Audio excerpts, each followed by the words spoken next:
야, 이강수, 정말 확실한 거야? 해병대 제15연대 작전실에서 정민철 대대장의 목소리가 떨리고 있었습니다. 새벽 2시 불이 꺼진 작전실에는 몇 명의 간부들만이 모여 앉아 있었습니다. 예, 대대장님. 김태현 그 자식 어미가 육군 투스타래요. 제7사단장이라고 합니다. 이강수 상사의 목소리에는 두려움이 가득했습니다. 미친. 그럼 지금까지 한 일들이 다 들통나는 거 아니야? 다른 간부가 급하게 물었습니다. 그래서 말인데요. 절대 발설하면 안 됩니다. 김태현한테도 입단속 단단히 시켜놨고 다른 애들도 모두 협박해뒀습니다. 이강수가 식은땀을 닦으며 말했습니다. 좋아. 그럼 계속 감기 몸살로 면회 금지시키고 절대 새어나가지 않게 해. 정민철의 명령이 떨어졌습니다. 안녕하세요. 지금 들으신 대화가 바로 제 이야기의 시작이에요. 네, 그 투스타가 바로 저입니다. 저는 육군 제7기계화 보병사단장 김은정 소장입니다. 하지만 그들은 몰랐죠. 한 어머니의 사랑이 군 전체를 뒤흔들 수 있다는 걸 말이에요. 잠깐 지금까지 영상이 재미있으셨다면 구독과 좋아요 부탁드릴게요. 재미있는 이야기를 만드는데 힘이 됩니다. 그럼 오늘의 이야기 시작하겠습니다. 새벽 5시 제7사단 지휘통제실의 불빛이 여전히 환하게 켜져 있었습니다. 저는 마지막 작전 보고서를 검토하며 하루 일과를 마무리하고 있었어요. 투스타 계급장이 달린 정복은 무겁지만 그보다 더 무거운 건 마음이었습니다. 오늘은 5개월 만에 아들 태연이를 만나는 날이었거든요. 부관이 조심스럽게 다가왔습니다. 사단장님, 오늘 일정 모두 마무리되었습니다. 수고했어요. 먼저 들어가세요. 저는 시계를 확인했습니다. 벌써 새벽 5시 반. 집으로 돌아가서 도시락을 싸야 했어요. 태연이가 어릴 때부터 가장 좋아했던 김치볶음밥과 계란말이를 준비하려고 했거든요. 30년 군 생활을 하면서도 어머니 역할을 놓치고 싶지 않았어요. 특히 아들이 해병대에 입대한 후로는 더욱 그랬습니다. 자택으로 돌아온 저는 곧바로 앞치마를 둘렀어요. 냉장고에서 미리 준비해둔 재료들을 꺼내며 마음이 설렜습니다. 우리 태연이 얼마나 야위었을까. 그때까지만 해도 단순한 해병대 적응 문제 정도로만 생각했어요. 도시락을 다 싸고 나서 저는 태연이에게 전화를 걸었습니다. 면회 시간을 확인하고 싶었거든요. 여보세요, 태연아. 엄마야. 아, 엄마.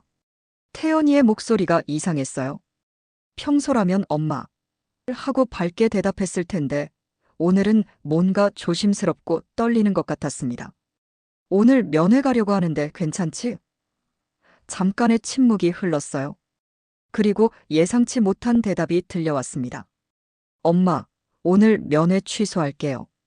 부대 사정이 있어서. 무슨 사정? 아픈 거야. 제 목소리에 걱정이 묻어났어요. 아니에요, 그냥. 다음 주에 와주세요, 엄마.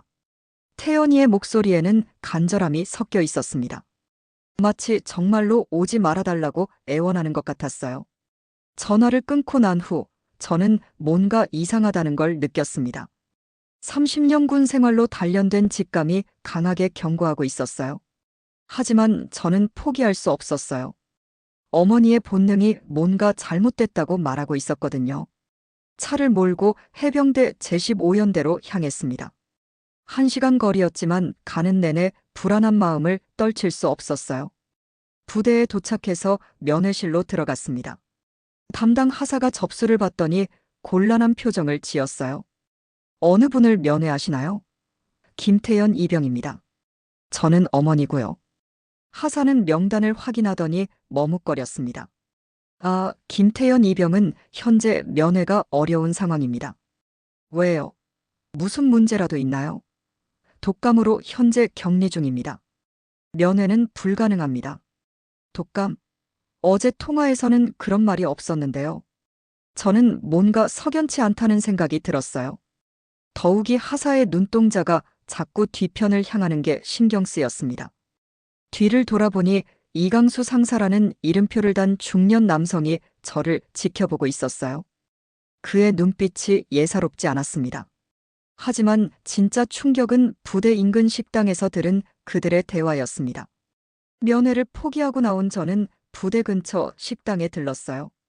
점심시간이 되자 몇몇 간부들이 들어왔는데 그 중에는 아까 본 이강수 상사도 있었습니다.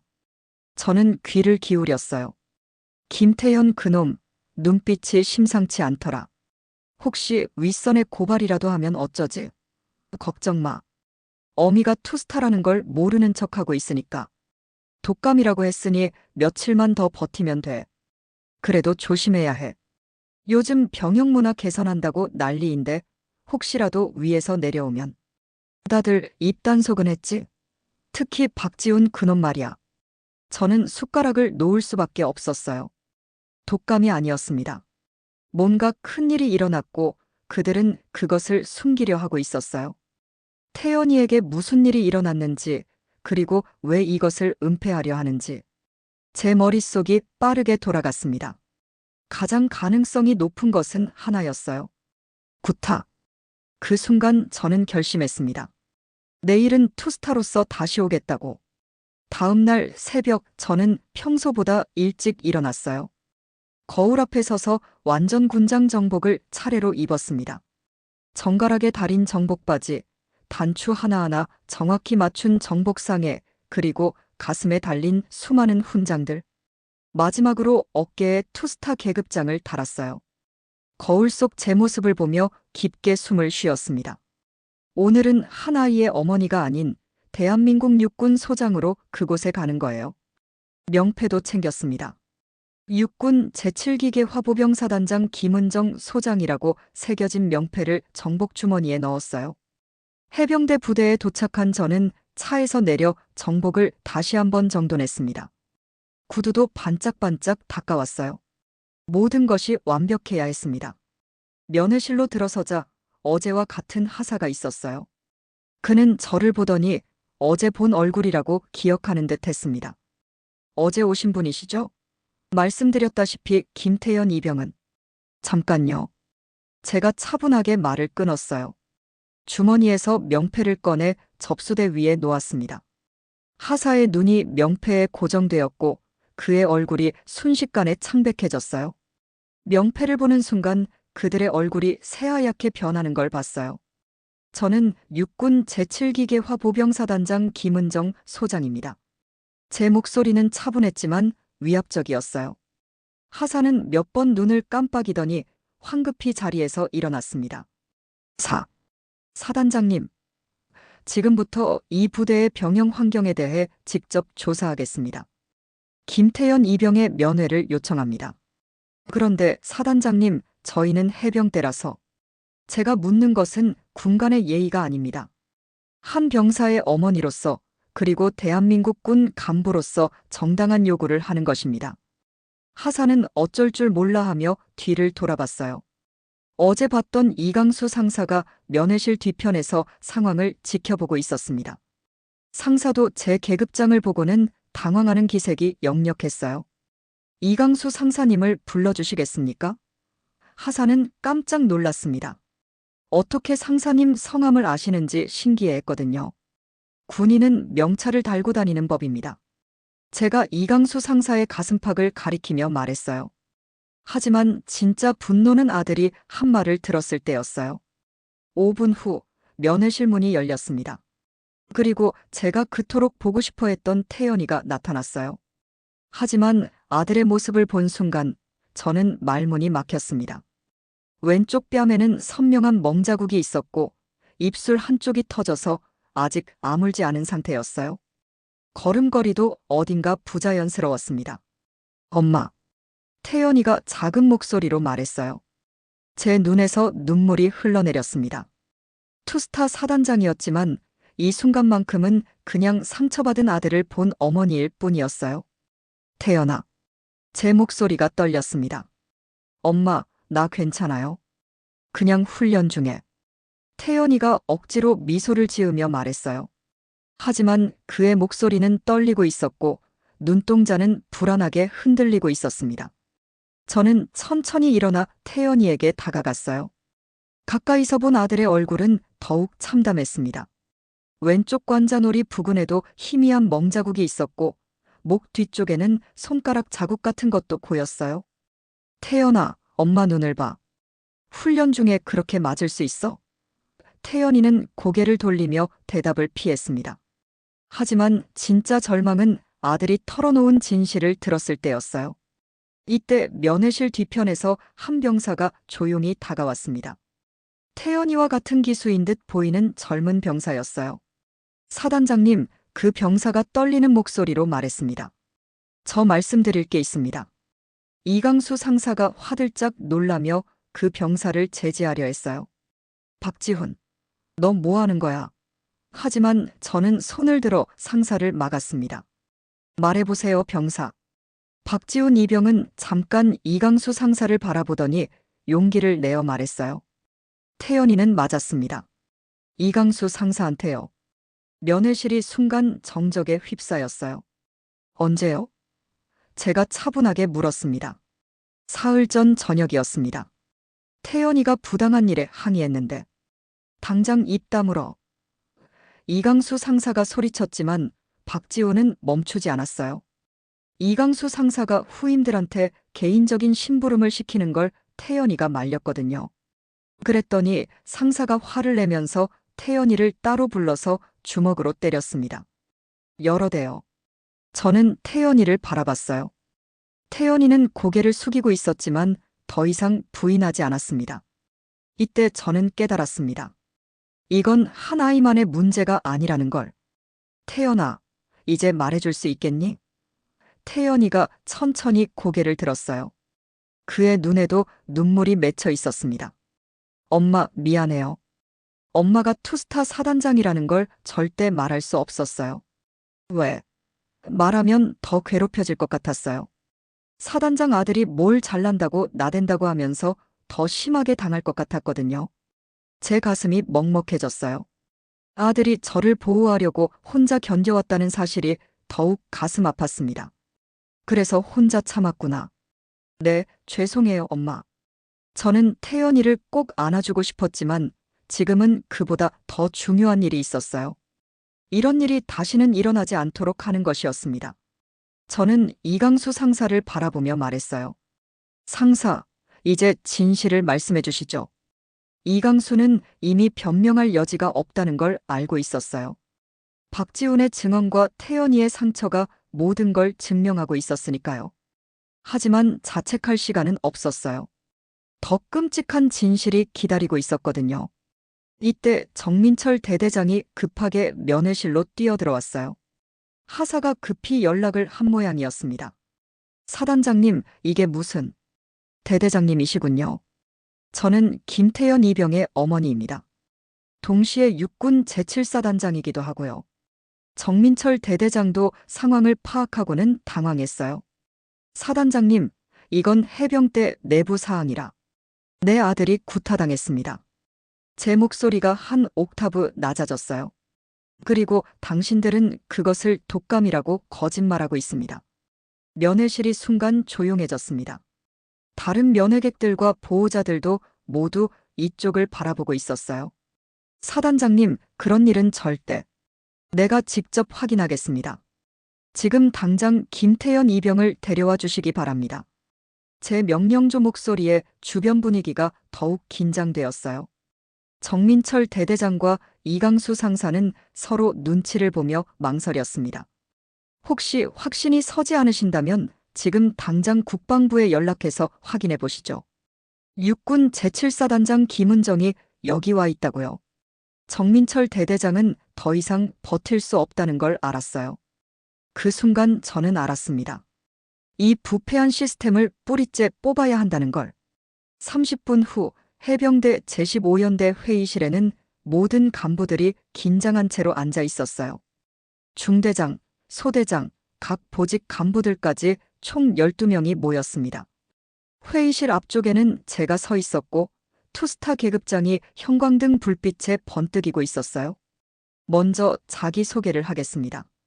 제가 차분하게 말을 시작했어요. 저는 육군 제7기계화 보병사단장 김은정 소장입니다. 동시에 김태연 이병의 어머니이기도 합니다. 간부들 사이로 작은 술렁임이 일었어요. 몇몇은 이미 소문을 들었겠지만 처음 듣는 사람들은 충격을 받은 기색이었습니다. 오늘 이 자리에 온 이유는 단순합니다. 제 아들이 부당한 폭력을 당했고 그것이 은폐되고 있다는 사실을 확인했기 때문입니다. 정민철 대대장이 조심스럽게 입을 열었어요. 사단장님, 혹시 오해가 있으신 것은? 오해. 제 눈빛이 날카로워졌어요. 그럼 제가 직접 본 아들의 상처들도 오해입니까? 회의실이 조용해졌어요. 저는 테이블 위에 준비해온 사진들을 펼쳤습니다. 태연이의 상처 부위를 촬영한 사진들이었어요. 하지만 이건 단순한 시작에 불과했어요. 진짜 전쟁은 이제부터였거든요. 이때 회의실 문이 열리며 몇 명의 병사들이 들어왔어요. 앞서 면회실에서 증언했던 박지훈과 함께 다른 병사들도 있었습니다. 사단장님, 저희도 말씀드리고 싶습니다. 박지훈이 떠는 목소리로 말했어요. 저는 고개를 끄덕였습니다. 말해보세요. 박지훈 옆에 있던 한 병사가 울먹이며 말을 시작했어요. 저희는 이강수 상사가 무서워서 아무 말도 못했어요. 말 안 들으면 태연이처럼 된다고 협박받았거든요. 다른 병사가 이어서 말했어요. 태연이가 맞고 나서부터 상사가 다른 애들한테도 입 벌리면 태연이보다 더 심하게 해준다고 했어요. 제 주먹이 자연스럽게 쥐어졌어요. 태연이가 다른 병사들을 위협하는 도구로 이용되고 있었다는 사실이 더욱 분노를 자극했습니다. 세 번째 병사가 소매를 걷어올렸어요. 팔뚝의 멍자국이 선명하게 보였습니다. 일주일 전에 당했습니다. 청소를 제대로 안 했다고. 네 번째 병사도 이마에 상처를 가리키며 말했어요. 저는 열흘 전에 면회 온 부모님한테 말하려고 했는데 상사가 알고는 저는 더 이상 들을 수 없었어요. 상황이 생각했던 것보다 훨씬 심각했습니다. 그들이 보여준 용기가 저에게 더 큰 확신을 주었어요. 곧이어 다른 부모들도 하나둘 들어오기 시작했어요. 병사들이 급히 연락을 한 모양이었습니다. 회의실은 금세 피해 병사들의 부모들로 가득 찼어요. 한 아버지가 분노에 찬 목소리로 말했어요. 우리 애가 왜 요즘 전화할 때마다 기운이 없었는지 이제 알겠네요. 다른 어머니는 울면서 말했어요. 면회 와도 자꾸 괜찮다고만 하더니 이런 일이 있었던 거였네요. 저는 부모들의 마음을 누구보다 잘 이해했어요. 저도 같은 심정이었으니까요. 제가 부모들을 향해 차분하게 말했어요. 부모님들, 저는 육군 제7사단장 김은정입니다. 동시에 피해를 당한 김태연 이병의 어머니이기도 합니다. 이 문제를 반드시 끝까지 해결하겠습니다. 부모들 중 한 분이 물었어요. 어떻게 해결하실 건가요? 먼저 군검찰에 신고하겠습니다. 그리고 국방부에 이 부대 전면적인 감사를 요청하겠습니다. 더 이상 이런 일이 일어나지 않도록 시스템 자체를 바꿔야 합니다. 정민철 대대장이 마지막으로 애원하듯 말했어요. 사단장님, 저희가 내부적으로 처리하겠습니다. 내부적으로 처리. 제 목소리가 차가워졌어요. 지금까지 내부적으로 처리한 결과가 이것입니다. 더 이상 내부적인 처리는 없습니다. 그 한 통의 전화가 대한민국 군대를 바꾸는 시작이 되었어요. 저는 휴대폰을 꺼내 국방부에 직접 전화를 걸었어요. 모든 사람들이 지켜보는 가운데 제 목소리가 회의실에 울려 퍼졌습니다. 국방부입니까? 저는 육군 제7사단장 김은정입니다. 해병대 제15연대에서 발생한 병사 구타 사건에 대해 긴급 보고드립니다. 전화통화가 진행되는 동안 회의실은 완전히 조용했어요. 모든 사람들이 이것이 진짜 끝의 시작이라는 것을 알고 있었습니다. 네, 지금 당장 조사팀 파견을 요청합니다. 그리고 군검찰도 즉시 통보해 주시기 바랍니다. 전화를 끊고 난 저는 마지막으로 부모들을 바라보며 말했어요. 이제 시작입니다. 우리 아이들이 안전하게 군 복무를 할 수 있도록 끝까지 싸우겠습니다. 회의실에 부모들이 박수를 치기 시작했어요. 그리고 누군가는 눈물을 흘렸습니다. 드디어 변화가 시작되고 있었어요. 이강수 상사는 여전히 바닥에 무릎을 꿇고 있었고 정민철 대대장의 얼굴은 새하얗게 질려 있었습니다. 하지만 정의는 이미 시작되었어요. 하지만 진짜 변화는 1년 후에 확인할 수 있었어요. 3일 후 해병대 제15연대에는 국방부 조사팀과 군검찰 수사관들이 파견되었어요. 재신고 이후 상황이 급속도로 전개되고 있었습니다. 조사가 시작된 지 사흘 만에 추가 피해 사례들이 속속 드러나고 있었어요. 조사팀장인 육군 준장이 제게 보고했습니다. 사단장님, 현재까지 확인된 피해 병사가 총 9명입니다. 그리고 가해자도 이강수 상사 외에 2명이 더 있습니다. 제 표정이 더욱 굳어졌어요. 생각했던 것보다 훨씬 심각하군요. 네, 그리고 대대장 정민철도 이런 상황을 알고도 묵인한 것이 확실합니다. 결과적으로 이강수 상사 외 2명의 가해 간부는 군검찰에 회부되었고 정민철 대대장은 직위 해제되었어요. 또한 부대 전체에 대한 병영문화 혁신 프로그램이 시행되기로 결정되었습니다. 저는 마지막으로 부대를 방문해 병사들과 만났어요. 강당에 모인 150여 명의 병사들 앞에서 말했습니다. 여러분이 용기를 내어 진실을 말해준 덕분에 이런 변화가 가능했습니다. 앞으로는 이런 일이 다시는 일어나지 않을 것입니다. 병사들은 뜨거운 박수로 응답했어요. 그들의 얼굴에는 이전과는 다른 밝음이 있었습니다. 군은 명령으로 움직이지만 정의와 용기로 유지됩니다. 여러분 모두가 그 정의와 용기를 보여주었습니다. 그리고 가장 자랑스러운 순간이 드디어 찾아왔어요. 1년 후 서울 국방컨벤션센터에서는 국방부 병영문화 혁신 콘퍼런스가 열리고 있었어요. 저는 기조연설자로 초청되었고 연설은 전군에 생중계되었습니다. 존경하는 국방부 관계자 여러분, 그리고 전국의 장병 여러분. 제가 연단에서 차분하게 말을 시작했어요. 1년 전 한 아이의 어머니로서 이 자리에 서게 되었습니다. 청중들은 조용히 제 말에 귀를 기울였어요. 그때 저는 분노했습니다. 제 아들이 당한 일 때문에요. 하지만 지금은 희망을 갖고 있습니다. 그 사건이 가져온 변화 때문입니다. 저는 화면에 통계 자료를 띄웠어요. 지난 1년간 전국에서 보고된 부당한 처우 사건이 65% 감소했습니다. 그리고 병사들의 부대 만족도는 45% 증가했습니다. 청중석에서 박수가 터져 나왔어요.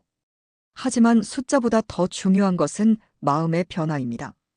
이제 우리 병사들은 두려움 대신 자부심을 갖고 복무하고 있습니다. 연단 뒤편에는 부사관 복장을 입은 태연이가 조용히 박수를 치고 있었어요.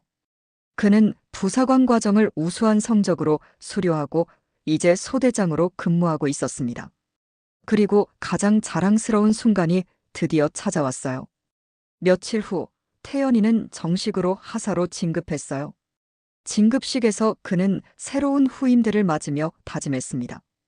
자신이 겪었던 일이 다시는 일어나지 않도록 진정으로 병사들을 보호하는 간부가 되겠다고 말이에요. 저는 아들의 진급식을 지켜보며 생각했어요. 이제 정말로 끝났구나. 아니, 이제 정말로 시작이구나. 변화는 한 어머니의 용기에서 시작되었지만 이제는 모든 사람의 노력으로 이어지고 있었어요. 그리고 그 변화는 앞으로도 계속될 것이었습니다. 엄마, 저도 누군가를 지킬 수 있는 군인이 되고 싶어요. 엄마처럼요. 태연이가 제게 말했을 때 저는 웃으며 아들의 손을 꼭 잡았어요. 그래, 내가 평생 기다렸던 말이다. 시간이 더욱 빠르게 흘러 지금까지 왔습니다. 해병대 제15연대는 완전히 다른 모습이에요. 국방부의 모범 부대로 지정되어 전국 부대의 벤치마킹 대상이 되었고 박지훈 이병은 그의 용기 있는 증언을 인정받아 국방부 병영혁신팀에 특별 채용되었어요. 오늘 이 이야기를 마무리하며 여러분께 꼭 전하고 싶은 말이 있어요. 진정한 군인 정신은 계급이 아니라 약자를 지키는 마음에서 나옵니다. 그리고 권력은 정의를 위해 사용될 때 진정한 힘을 발휘해요. 여러분도 포기하지 마세요. 한 사람의 용기가 전체를 바꿀 수 있어요. 작은 목소리라도 진실이라면 반드시 들려집니다. 변화는 어려워 보이지만 시작은 생각보다 간단해요. 용기를 내는 것만으로도 충분합니다. 오늘 영상이 마음에 드셨다면 좋아요와 구독 부탁드려요. 그리고 여러분의 이야기도 언제든 들려주세요. 더 따뜻한 세상을 만들어가는 이야기로 다시 만나 뵙겠습니다. 감사합니다.